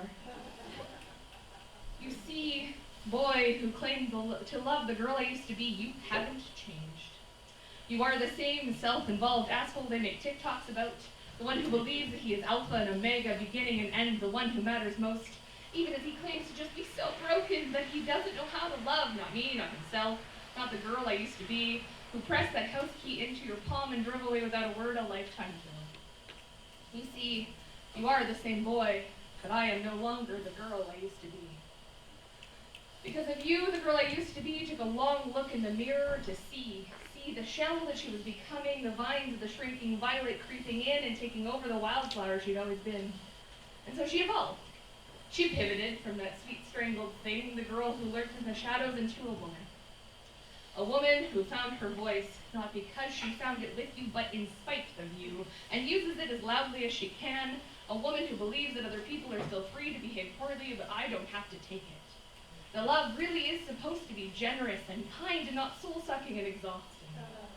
The relationships can involve your heart, your reserves, and your bank account. but the wrong ones will drain all three. A woman who stands in her power remembers to be the center of her own universe, her own sun and moon and stars. You see, boy who claimed to love the girl I used to be, you reminded me. Being a woman is a dangerous thing, but I am a fucking dangerous woman.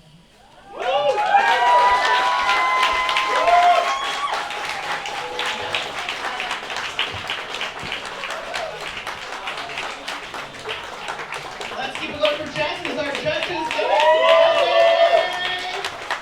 3, 2, 1, scores up, please. We have a 9.7, a 9.6, and a 9.8, which brings us to our last poet in this second round. I like that we still have Gimbal. Eddie! Let's go!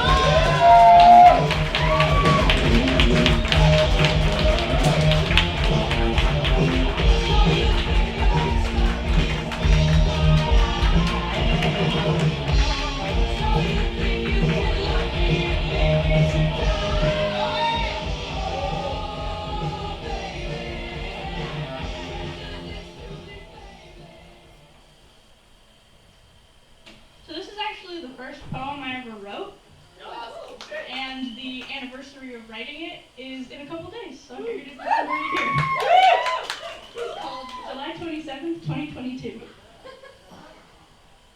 The sun sets at 10 p.m., and yet these are the shortest days of my life.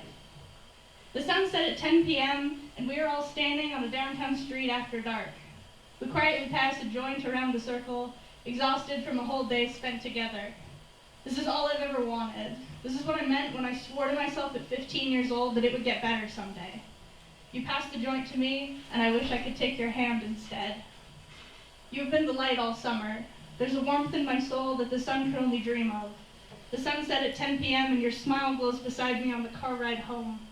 I tell you all about my art, my poems.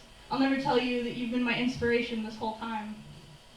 I have no pictures of this tragically perfect summer. I don't know how to ask for that. As if I'm embarrassed to feel such love and to enjoy our time together. As if it's wrong to crave a tangible memento of my strongest emotions. I can't subject myself to the vulnerability, so I quietly cling to memories as if I never cared in the first place. The sun rises at 5 a.m. and I am wide awake in my bed, counting down the days and praying that the fire in my soul will stay lit long after you're gone. Thank you.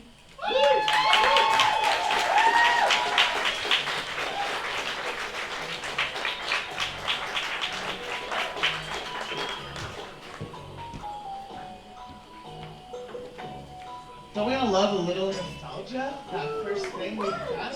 Oh! Okay, judges, 3, 2, 1. Friday, throw up your scores, please. We have a 8.9, a 9.4, and a 9.5. We're going for all of our poets. We're trying to poetry, not the points. Woo! You take the points because I just know our audience likes to have like stuff to do, you know? They like to be yelled at, they like to be booed, they like to like stay here until the very end. We appreciate our judges. We really do appreciate our judges. It's a big part of the night. So this is it, you guys. We have 3 more poets.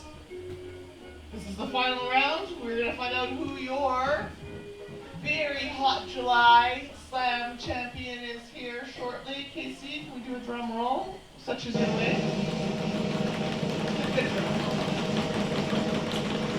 Okay, without further ado, can Jess up to the stage.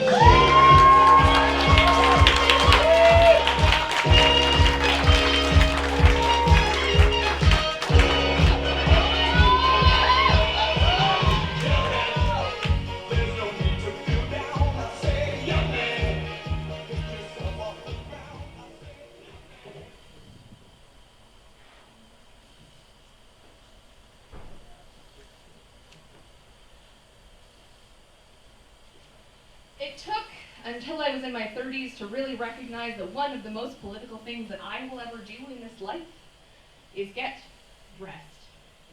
My closet is a dopamine collection full of bright colors and endless pattern, tight dresses and shapeless shirts, pieces I pick to dress myself because I love them. Not because I am told to wear them, not because I am brave for wearing them. You see, my garments are a group of tiny revolutions, each one a fuck you to the rules I've been fed as a fat woman, the suck in your guts, and the nothing too tight, and the make sure you wear black because it's so flattering. I don't owe anybody flattering. You do not owe anybody flattering. And when I finally put on that thing that I love, the thing that sticks up the middle finger to all the rules, listen to how it rattles. The audible discomfort of others, those that are pissed. Not so much at me, mind you, but at the social contract who told them that they were morally good because they are small. So they grasp at straws, using the bless your heart attitude to undercut my joy with refrains of, oh, she's too much, or what a big personality. When really what they mean is my body is too much, it does not conform, it takes up space, it is loud and unapologetic. And my refusal to try and shrink, to blend into the background both in size and in dress, challenges the social contract lie. My love of spandex, of green leather jackets, with purple hair and huge pink glasses, each fashion choice a challenge to the lies that they've been fed, that happiness lies in being just a little bit lighter, eating a little bit less. After all, nothing tastes as good as skinny feels, right? And you'll finally reach the pinnacle once you get your goal weight. Fuck that. There is no such thing as a goal weight. You see, I have goals, but to become more, not less. I don't owe anybody their rules and regulations, their policing and their politics. I'm beholden only to myself, to my wants, to my wishes, to the little pieces of my soul that are witnessed on my hangers. And I am not taking a trip down dress for your body type lane. I am not working on highlighting my assets. I am not looking at the end of the line because weight is not a fucking journey. And my clothing choices are not meant to be mile markers, visual depictions of corporality decreasing because that's supposed to be the way. Instead, I will continue to choose them, to wear them, to love them, without any regard for trying to shrink with a goal of only continuing to grow, even when the world says that to become more, you need to become less, to be less, to lose. Not a chance. I have fought tooth and nail to add to my clothing collection, and at this point in my life, frankly, I do not need to experience any more loss. Woo.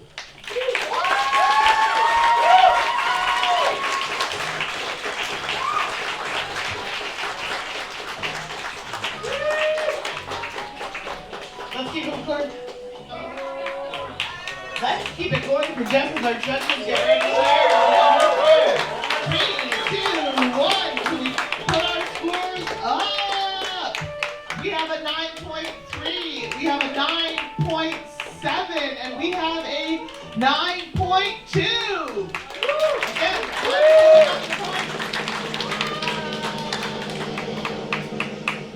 we have football.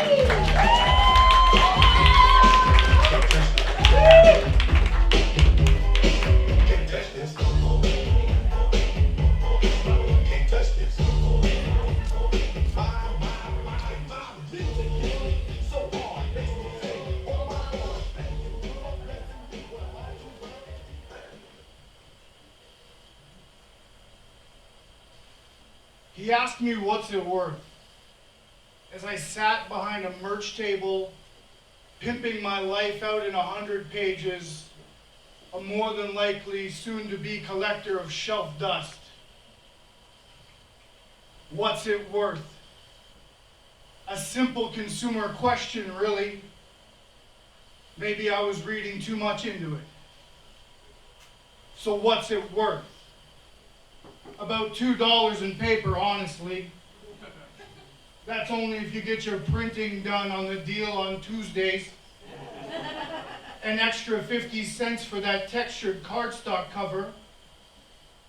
Price check. How much are 2 staples? Just kidding, I don't use staples. This ain't no fold and staple situation. Every page is folded and creased, filled with hot glue, put in the thermal binder 3 minutes at a time. This is my punk rock. This is my do-it-yourself scenario, my car or my legs or my distribution. Does that make it worth more or less? I gave my book to my favorite poet. He said, "Thanks, Jack. I need something to read while I'm on the shitter." I later found it in the wastebasket. I gave my book to my mom. She uses it to fan away the flames of menopause. It looks so weathered, like it has been read 1,000 times. But I know the truth, and once was more than enough. So what's it worth? 10,000 hours writing, rewriting, rehearsing, crumpled paper, blank screen screaming at you. So what's it worth? Sleeping in a car, sleeping on your couch. So what's it worth? Driving 5,000 kilometers across the country, picking up just a little bit of money at each stop along the way. Well, I would walk 5,000 miles, and I would walk 5,000 more just to be the poet who performed right at your door. He asked me, what's it worth? And I told him that I don't know how much a pint of blood is worth, but I do know that you can't draw blood from a stone. You can e-transfer me $10, or just mail me a blank check.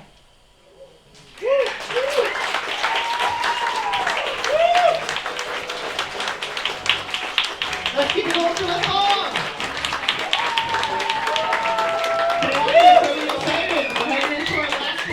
Before that happens, we need our scores. Judges, put them up, put them up, put them up, put them up.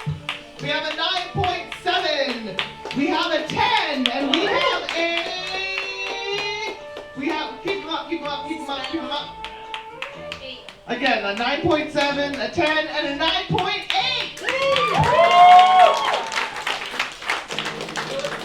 Our last poet, if I'm going to do like the theatrics anyway, because you deserve it. Our last and final poet of the evening, a thunderous round of applause for you, and please.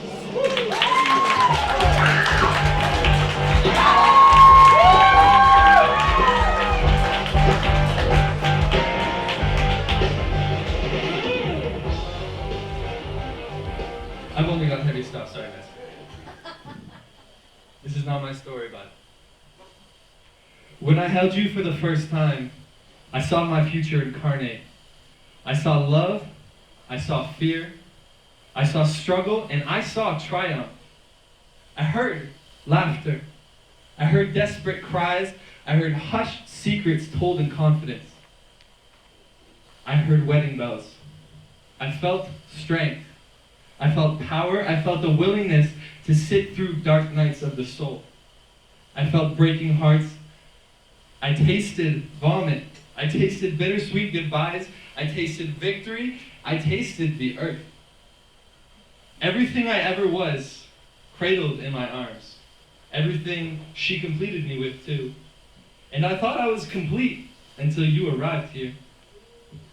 Her morning sickness vindicated, sleepless nights waiting for results from the doctors were suddenly gentle memories of love. We fought for you. Your mother, in the trenches, front line, running through lead hail denser than rain in a hurricane. The hours she pushed through front after front, reaching every objective she was assigned to her. Myself, I held her hand and witnessed her transformation from wife to mother. As her body reached depths unknown to deliver you to safety, I watched her go into rapture. Through alarms and codes on the intercom, she ascended. Her words, not mine. It didn't matter you showed up early, I usually show up late. It didn't matter that you were small, so am I. You know your uncles have at least a half foot on me. It didn't matter that you were gray. It didn't matter that you weren't breathing. And I will always be sorry life couldn't offer you more.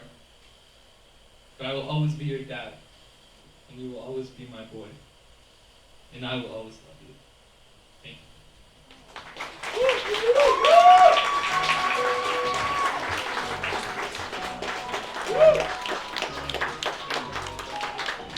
One more time for you. Our final poet of the final round in the final portion of our eve. I've already told you. Oh wait, scores 3, 2, 1. I always try and skip them. I always try and skip them. Judges, 3, 2, 1. We have an 8.9, a 10, and a 9.8. The plot the poet got the point. One more time for you, Lynn. So now we're doing some calculations. We're calculating. I've already told you the only joke I've ever known in my entire life. So I don't really have a whole lot of other way to fill time up here. I could interpret a dance, but I don't think. No. You think? Oh, thank you. I was like, please hurry up. I've just committed to something I'm not ready for. Sorry. Okay, so we're gonna start with our third runner-up here for the evening. That is Jess.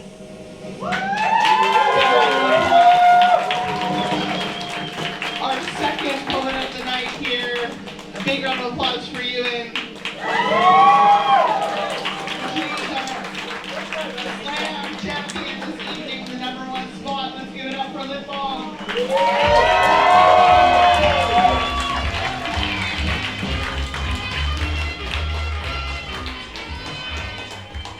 So that brings us kind of to the end of our night here. I'm supposed to do a whole bunch of thank yous.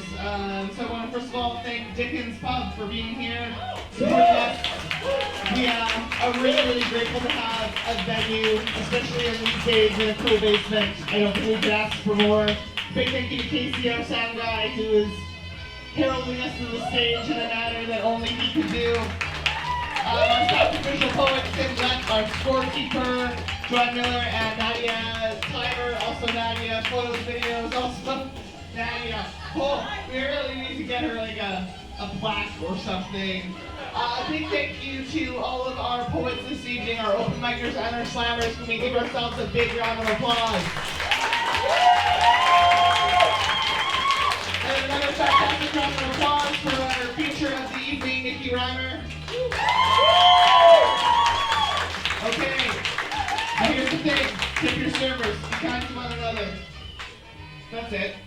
It's not that hard, like I'm not asking a lot from you, I know better than that. Our next slam, heading into next month here, is going to be August 19th, so mark your calendars, follow us on Instagram, Facebook, etc. We would love to see you all here again and continue sharing these wonderful words. Again, we've got Salman, who's been taking the video this evening, which is fantastic. If you, for whatever reason, do not want your videos taken or put anywhere, let him know. If you want a copy of those videos and snippets, please reach out because he's happy to send those through to you. And I think we're all pretty vain, so I feel like we want to see ourselves on video. Until you do see yourself on video, and then it's kind of a problem. Okay, thank you again. Round of applause for you guys for showing up.